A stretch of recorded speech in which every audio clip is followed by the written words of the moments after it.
Our most advanced scientific models produce extraordinary results, but as they extend in detail, a precise anomaly emerges.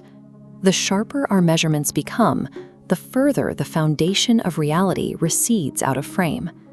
Take cosmology. We proposed a singular origin point in the Big Bang, but answering that immediately shifts the question to what preceded it. We hypothesize two universes colliding, a cycle of expansion and contraction, or a higher dimensional bulk. Every step backwards simply opens the next question. We can see this exact issue in this image from the James Webb Space Telescope. It reveals highly organized galaxies at depths where, according to the standard timeline, such structure should not yet exist. To fix the timeline, we extend the model. We introduce new parameters to accommodate the anomaly, but those new parameters themselves require accounting. The model functions, but the ground floor stays out of reach. Look in the opposite direction, toward the origin of human awareness, and the exact same regress appears. Neuroscience maps the brain with increasing resolution. The search for consciousness moves from neural networks down to microscopic microtubules, and then down to quantum fluctuations. Each microscopic refinement pushes the origin point deeper into the next layer of the projection. The layer that actually knows the layers stays completely outside the inquiry. Even the simulation hypothesis falls into this trap. Proposing that an advanced civilization is generating our reality just demands a ground for that civilization. If they are also in a simulation, the regress nests indefinitely. We are generating incredible data, but expanding the detail of a model does not produce a floor. It produces a higher resolution map with the exact same missing center. It is like standing in a hall of mirrors. Reflections nest into reflections. Look at this diagram of nesting recursive frames. Every direction the eye turns, another reflection. The depth recedes endlessly. When we search for a final answer in a map that never ends, the effort becomes a loop of constant redirection, chasing a continually receding center. But something resolves the moment attention turns. The reflections continue, but they do not produce the ground, and they do not remove it. The ground is recognized exactly where the reflections are seen. It is the specific address from which they are reflections at all. A map of a universe that structurally excludes the one reading it cannot be sufficient. This missing center is not a permanent law of nature. It stems from a specific framing decision made in the 17th century. This schematic maps that historical split. Thinking was assigned to an interior, private mind. Everything else, extension, was placed outside, in a world to be measured. Knowledge became a transfer across that boundary. That decision opened enormous capacity. The infrastructure of modern civilization and the technology you are using to watch this were built under its grammar. It was a highly effective, phase-appropriate tool for differentiation, but it also installed a severe constraint on what could be looked at. Inquiry directed outward was rewarded. Inquiry directed toward the one inquiring was dismissed as confused, unscientific, or mystical. The split is not in what is observed. It lives entirely in the grammar we inherited. Every time we say observer, or the word observation, objective and subjective, we reinstall the split. That grammar served its phase. It has now produced everything it can produce within its constraint, and the resulting models are hitting a wall.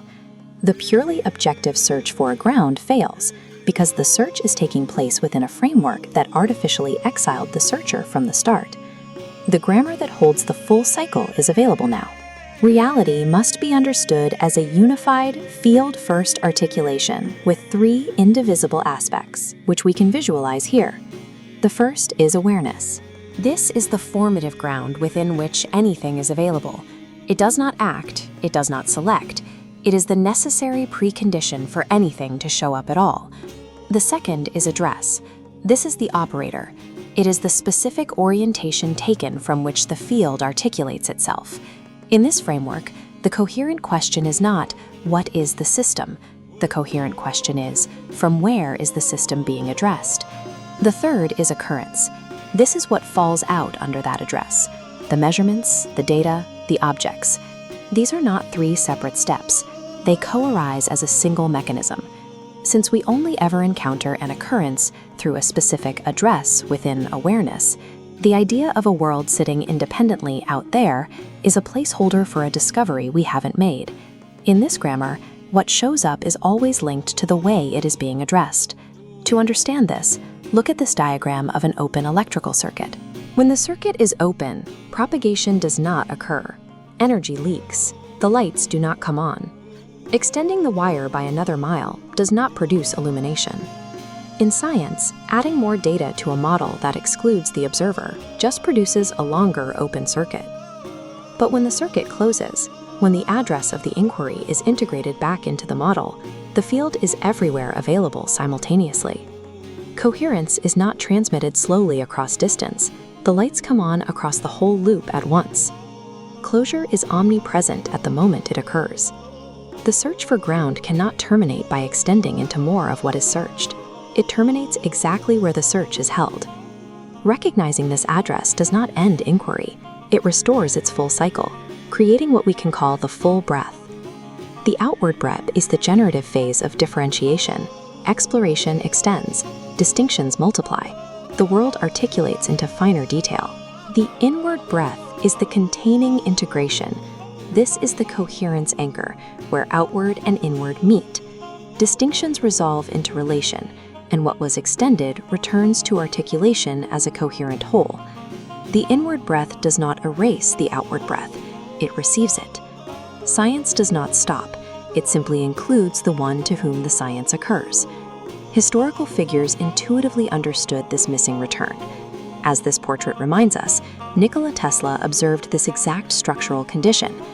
Operating from a framework that unified the spark and the field, his inquiry pushed further.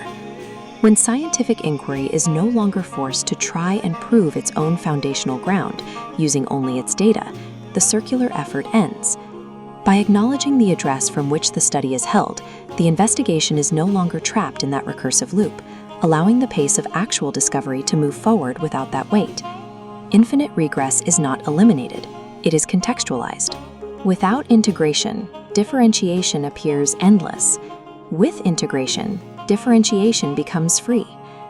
This articulation doesn't ask for belief, it describes the mechanism that is currently working to allow you to understand this very sentence. If you look at how this information is reaching you right now, you can see these aspects in play. Everything described in any model, every theory, every image, every sound you are processing, occurs for the one reading these words. The recognition is happening there. Awareness is not contained in what appears. What appears is contained in awareness. The address that holds this very inquiry is the address at which everything within it is holding. This is the condition under which any model or inquiry can finally resolve. From the root to the canopy, the wave does not travel, yet it arrives. The pattern completes, yet it expands. The lattice holds the memory of the current, and the current returns to the lattice. The circuit completes exactly where it is recognized.